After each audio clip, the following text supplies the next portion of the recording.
শোনো শোনো দিম্মা দিদার গল্প শোনো, শোনো শোনো গল্প শোনো, দিম্মা দিদার গল্প শোনো। আজ তোমাদের ব্যাঙ রাজপুত্রের গল্প শোনাই। অনেক দিন আগের কথা। এক রাজ্যে এক রাজা থাকতেন। তার 4 মেয়ে ছিল। ছোট মেয়ে ইরানা ছিল খুব সুন্দরী, মোমের মতো নরম ছিল তার শরীর, আর ছিল খুব হাসি খুশি। তাদের রাজপ্রাসাদের কাছে এক উপবন ছিল। সেখানে এক ঝর্ণা ছিল। ইরানা রোজ তার বন্ধুদের সঙ্গে সোনার বল নিয়ে লোফালোফি খেলতে ওই ঝর্ণার পাশে যেত। একদিন খেলতে খেলতে সোনার বল ঝর্ণার জলে পড়ে গেল। রাজকন্যা ইরানা তো কাঁদতে শুরু করলো। এদিকে বলটি ছিল তার কিন্তু ভীষণ প্রিয়। তার এখন প্রাসাদে ফিরতেও ইচ্ছে করছে না। এদিকে বিকেল হয়ে গেল, বন্ধুরা সবাই যে যার বাড়ি চলে গেল। রাজকন্যা সেখানেই বসে বসে কাঁদতে লাগলো। হঠাৎ শুনে কেউ তাকে বলছে, ও রাজকন্যা, কাঁদছো কেন? কি হয়েছে তোমার? ইরানা তো এদিক তাকায় ওদিক তাকায়, কাউকেই দেখতে পায় না। আসলে সেই ঝর্ণার জলের ধারে এক মোটা হুমদো কোলা ব্যাঙ থাকতো। সেই আসলে কথাটা বলছিল। তাই বলল, এই যে রাজকন্যা, জলের দিকে তাকাও, আমি এখানে। রাজকন্যা দেখে একটা মোটা নোংরা বিশ্রী দেখতে ব্যাঙ। বলল, ও তুমি বুঝি ব্যাঙ বুড়ো? দেখো না, এই জলে আমার সোনার বলটা পড়ে গেছে, তাই তো আমি কাঁদছি। ব্যাঙ বলল, চিন্তা করো না, তোমার বল আমার কাছে, তবে এক শর্তে আমি এটা দিতে পারি। আগের বলো, বলটা দিলে তুমি আমায় কি দেবে?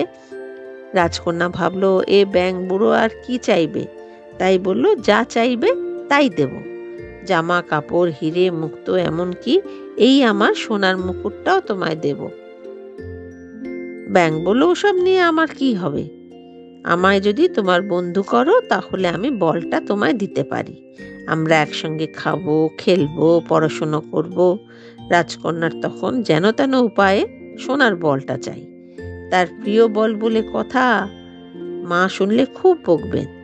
এদিকে রাত হয়ে আসছে, একা এই জঙ্গলে ভয়ও করছে। তাই বলল, ঠিক আছে ঠিক আছে, আমি রাজি।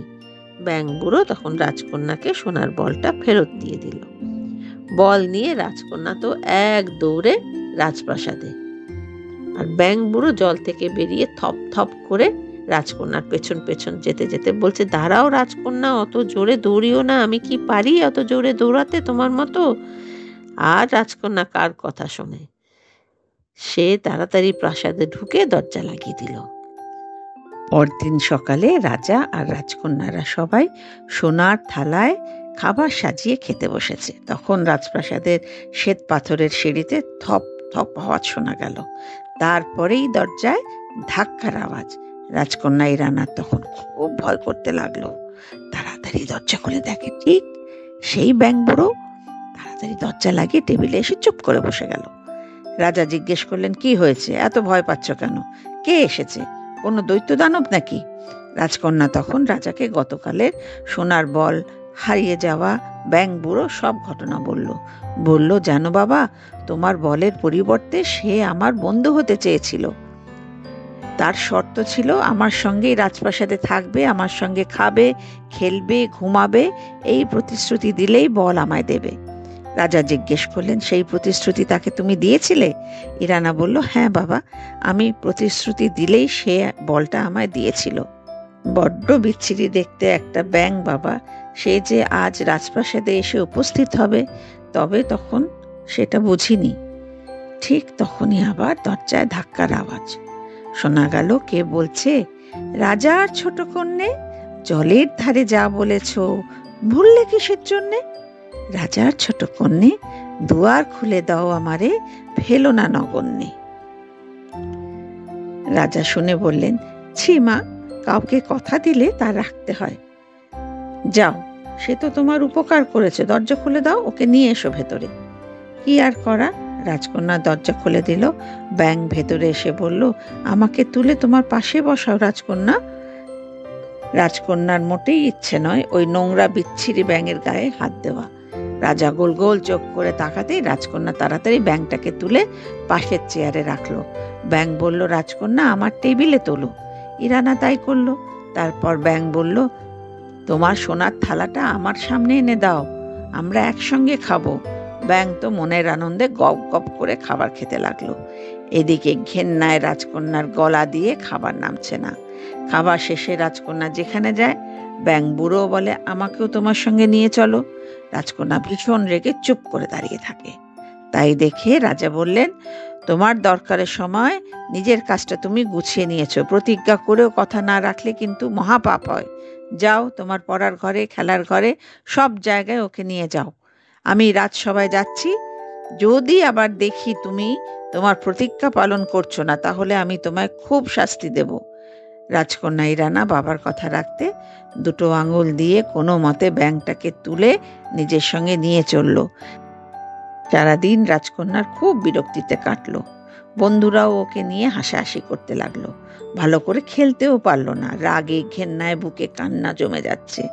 রাতেও ভালো করে খেলো না, কারোর সঙ্গে কথাও বললো না। ঘরে এসে এক কোণায় ব্যাঙটাকে ছুঁড়ে ফেলে দিল আর নিজে খাটে উঠে নরম বিছানায় নরম লেপ ঢাকা দিয়ে ফুপিয়ে কাঁদতে লাগলো। ব্যাঙের উপর রাগ তো ছিলই, বাবার উপরও খুব রাগ হলো। ভাবলো, বাবা আমাকে একদম ভালোবাসে না, ব্যাঙ যা চাইছে তাই করতে বলছে। এদিকে ব্যাঙটা কাছে এসে বলল, ও রাজকন্যা, রাজকন্যা, আমাকে তোমার ওই নরম বিছানায় ঘুমোতে দাও না। রাজকন্যার কিন্তু এবার দারুণ রাগ হলো। কি এত বড় আস্পর্ধা! সারাদিন আমায় জ্বালিয়েছে, রাত্রিরেও শান্তি নেই, এবার আমার বিছানাতেও সে ভাগ বসাতে চায়। নোংরা বিচ্ছিরি ব্যাঙ কখনো রাজকন্যার সঙ্গে ঘুমোতে পারে? সাহস কতটা, সে নাকি আবার বন্ধু হবে। বলেই ব্যাঙটাকে তুলে মাটিতে এক আছাড় দিয়ে বলল, দেখ এবার কেমন লাগে। বলেই আবার মাথা অবধি ঢেকে শুয়ে পড়লো আর কাঁদতে লাগলো। আবার ব্যাঙটা বলে উঠল, রাজকন্যা, রাজকন্যা, আমার দিকে তাকাও। রাজকন্যা ভাবলো এবার ছুঁড়েই জানলা দিয়ে ফেলে দেব, কিন্তু ফিরে তাকাতেই দেখলো কোথায় ব্যাঙ, এক সুন্দর রাজপুত্র দাঁড়িয়ে তাকিয়ে তাকিয়ে হাসছে। রাজকন্যার তো তখন ভয়ে চিৎকার করে উঠল। তাই শুনে রাজা, রানী সবাই এসে উপস্থিত। তারাও অবাক, কি হলো? তখন রাজপুত্র বলল, আমি এক রাজপুত্র, এক ডাইনি আমাকে জাদু করে ব্যাঙ বানিয়ে রেখে দিয়েছিল আর এই ঝর্ণার জলে ফেলে দিয়ে গেছিল। বহুদিন আমি এই ঝর্ণার জলে ছিলাম। আমার মা বাবা খুব চিন্তা করছে। আমি এবার আমার রাজ্যে ফিরে যাই, আমায় অনুমতি দিন। রাজা রানী বললেন, নিশ্চয়ই যাবে বাবা, আমরাও তোমার সঙ্গে তোমার মা বাবার কাছে যাব। ওনাদের অনুমতি নিয়ে ইরানার সঙ্গে তোমার বিয়ে দেব। ইরানা তো খুব খুশি। পরদিন সকালে সবাই মিলে, লোকজন, মন্ত্রী সব নিয়ে, রাজপুত্র, ইরানা সবাইকে নিয়ে রাজা রানী রাজপুত্রের রাজ্যে গেলেন। ও রাজ্যের রাজা রানী রাজপুত্রকে দেখে খুব খুশি। সঙ্গে অত সুন্দরী বৌমা পেয়ে তাদের আনন্দ আর ধরে না। দিনক্ষণ দেখে ইরানার সঙ্গে রাজপুত্রের বিয়ে হয়ে গেল। এদিকে নিজের ব্যবহারের জন্য ইরানার খুব দুঃখ হলো, খুব লজ্জা হলো। ছি ছি, সে কি বাজে ব্যবহারটাই না করেছিল। রাজপুত্র বুঝতে পেরে বলল, রাজকন্যা, ভাগ্যিস তুমি আমাকে ওভাবে ছুঁড়ে ফেলেছিলে, তাই তো আমি আবার নিজের রূপ ফিরে পেলাম। তোমায় অনেক অনেক অনেক ধন্যবাদ। এসো, আজ থেকে আমরা সত্যি সত্যি বন্ধু হলাম।